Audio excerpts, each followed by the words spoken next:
Ladies and gentlemen, welcome back to another episode of the Dylbozer's Den, and today I will be digging into the 10th release from death metal legends Nile and their album The Underworld Awaits Us All.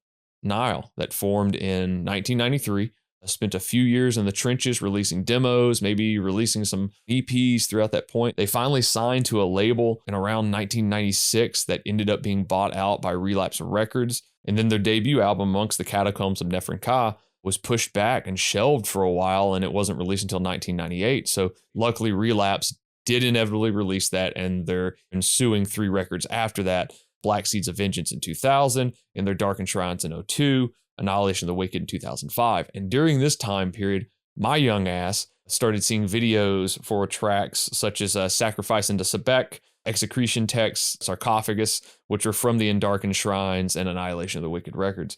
Headbangers Ball, hosted by Jamie Josta, was a big deal. Uranium was on the Fuse channel, etc., etc. So I was really anticipating the record that would follow Annihilation of the Wicked in 2005, which was the Ithyphallic record in 2007. Prior to Ithyphallic, the band had ended its contract with Relapse Records, signed officially with Nuclear Blast, released 5 records with them, the last being 2019's Vile Nilotic Rites. And then here we are today, 5 years later, a new record label being Napalm Records, and the first release since 2019's Vile Nilotic Rites, The Underworld Awaits Us All. This band is known for a few different things, one of those being its fast and brutal and technical and challenging music. The second one being its consistency, and the third one being its subject matter, right? Talks about ancient Egypt. And for a lot of us growing up in the 90s, I think every kid went through a phase where they got really interested in ancient Egypt, or everyone's heard stories through elementary school and middle school about the discovery of King Tut's grave in 1922. These Discovery and National Geographic documentaries we probably all saw at one point, or maybe it was just me. And hell, there was even a Fox cartoon in like 98 or 99 called Mummies Alive. You move forward with that and you've got The Mummy from 1999 and The Mummy Returns in 2001. So like ancient Egypt's always been at the forefront, but then, you know, you grow up and you find bands are into all this shit. And what not a better subject to write about than ancient Egypt and all the harrowing tales that go through with that, all the gods and terrible battles and disembowelments and all this stuff. You know, this band's giving a great representation of not only history, but also just all the brutalities of human nature and humankind during this point. The band's, subject matter may firmly set in that ancient Egyptian area, but it also talks about Sumerian and Babylonian and all the cradles of civilization at that time, all the different early civilizations. But they also dig into a little bit of Lovecraft's territory, using subjects and subject matter from that as well. So it's not rooted just in the Egyptian side of things, but you definitely get a lot of that, and you still do with this newest record. Let's get to the lineup here. The only original member of the band being Carl Sanders. He is on guitars, vocals, and keyboards on this. I believe he also tracked all the guitars and bass for this album at his own Serpent Head Studios at his home in Greenville, South Carolina. You've got longest tenured member aside from Carl here with George Collius on drums, who's been with the band since 2004. His first release with them was Annihilation of the Wicked in 2005. The drums were recorded in Corinth, Greece, which is where George lives currently. You have returning guitarist and vocalist Brian Kingsland, whose first record with the band was the 2019 release Vile Nilotic Rites. And I can't wait to talk about his imprint on this record and his vocal stylings on this record a lot. We have Dan Vadum Vaughn on bass. This is his first release with the band. Dan is also the current rhythm/lead guitarist in death metal legends Morbid Angel. So another kind of Carolina tie-in, another tie-in with the relationships that they've built up with Morbid Angel throughout the years. And then on this album, you also have, I believe he's a fill-in guitar player and vocalist, which is Zach Jeter. I don't know what his actual role is within the band other than that. I don't want to disregard it. I also know that he did some solos and some tracking on the record. Zach is also in a local Carolina band, Lecherous Nocturne, that's been around for quite some time. He's the guitarist in that band. There are a few guest spots on this record, actually too many to list, but the band is very prone to use people they've worked with in the past and different members and different vocalists to add different layers to these huge chanting vocals and choral sounding vocals that are all over this record. But one person that really stuck out to me was former bassist and vocalist John Vasano, who worked with the band from 2001 to 2005. He's been doing guest spots with the band basically throughout their whole career. It seems like they're on really good terms. Recording wise, the biggest collaborator for this record would be Mark Lewis on mixing and mastering of it. It seems like he engineered some of the guitars as well. Mark's got a vast catalog of bands that he's worked with, but just to name a few would be Arsis, Cannibal Corpse, The Black Dahlia Murder, Dying Fetus. The artwork is the returning Mikel Zai-Laurent. He's a Polish-born artist. He's worked with the band on their Vinyl Melodic Rights album, and he's also worked with bands such as God Dethroned and Pestilence. So with all that being said, let's get into the meat and potatoes of the album. Start off with the riffs here. Nile is a band that has no shortage of riffs and almost has an overabundance of riffs on every single fucking record. Being able to just pull a few riffs off of this album to talk about almost does the full album a disservice. But I'm here to do this and talk about some of my favorite riffs on this record. With a band like this, you would automatically assume it's going to be completely technical all the way through. It's going to be fast. It's going to be blistering. While Nile not only plays extremely fast and precise, but they also know when to slow it down and really dig in and decimate an area. On the speedier side of things, like riffs that really stuck out to me were like on the opening track, Stele of Vultures, which at 32 seconds in, after this long dynamic sounding intro, you get this really thrash influenced riff. This just shows that like these guys probably grew up listening to old thrash and old heavy metal at different points, learning the fundamentals, learning how to downpick, that sort of thing. You go into the second track on this album, which is the lone music video they did for this. It is Chapter for Not Being Hung Upside Down on a Stake in the Underworld and Made to Eat Feces by the Four Apes. I will only use that title one time because if we all know anything, Nile knows long titles, and usually when there's a long titled Nile song, they're fucking cooking. This track alone is full of fucking riffs.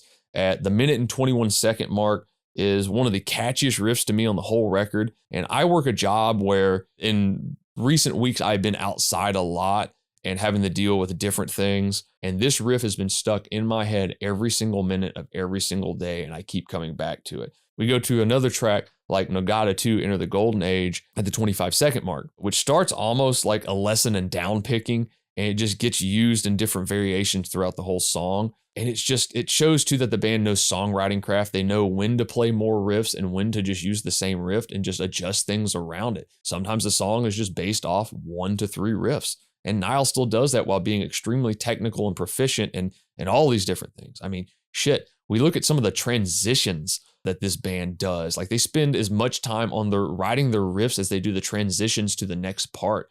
I'm just completely in awe of this band's ability to transition. It's almost on like a Rust in Peace Megadeth level where it seemed like every single thing was under a microscope, and Nile does it in such a way that it seems flawless and seamless. Like, oh, this is just what we do. It seems the back half of this record really catches me really well. The whole record is fantastic, but for some reason, like the last 6 songs are just like fucking bangers. Overlords of the Black Earth, from the beginning of the track to 20 seconds in, is one of the most dizzying and absolutely intense things I've ever heard on recording.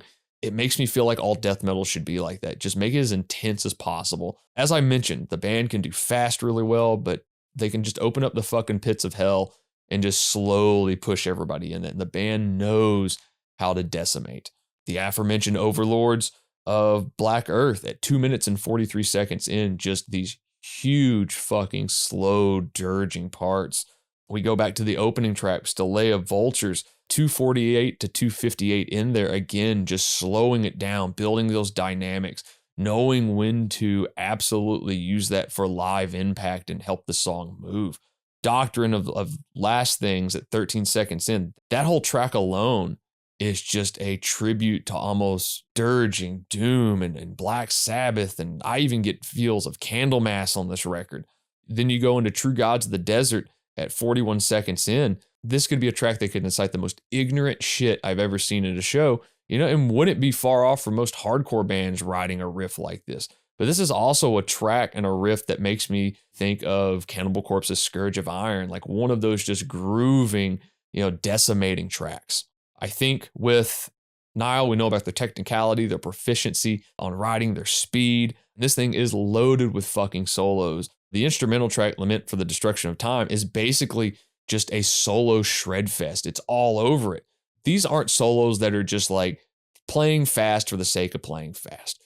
These solos fit the tracks. They fit the vibe of the band. They fit the vibe of the song. They serve the song. They are there to enhance the song. But I know with Carl's playing, he's got this great vibrato and these huge fucking bends to his playing. And that kind of sticks in with the typical Nile sound, right? Stele of Vultures, 3 minutes and 28 seconds in. That's like a classic Nile solo with the things I just mentioned in it. The second track on the record, we'll just call it Chapters, has a great back and forth solo play at 2 minutes and 21 seconds in that makes me think of like classic heavy metal bands, Judas Priest, Iron Maiden, just a quick back and forth thing. Definitely makes me think that there's more to this band than there should be. Nakeda 2, Enter the Golden Age, it has 3 separate solos that all hit at 10-second increments. So like the first one hits at 3:01, the second one hits at 3:11, and the third one hits at 3:21. So again, back and forth, doing all of those things, really making it interesting, really making it fun. It definitely seems like some rock and roll shit. That's really cool. Probably my favorite solo section on the whole album is The Underworld Awaits Us All, around the 4 minute and 43 second point. It just sounds like those Slayer solos, those descending into hell, those maddening solos, but these sound like every note was combed through and written, whereas like the Slayer solos just seem very kind of sporadic and out there, like it's supposed to have just be this fucking chaotic sound, which is cool too. But this sounds like they're the Slayer solos, but the notes make sense.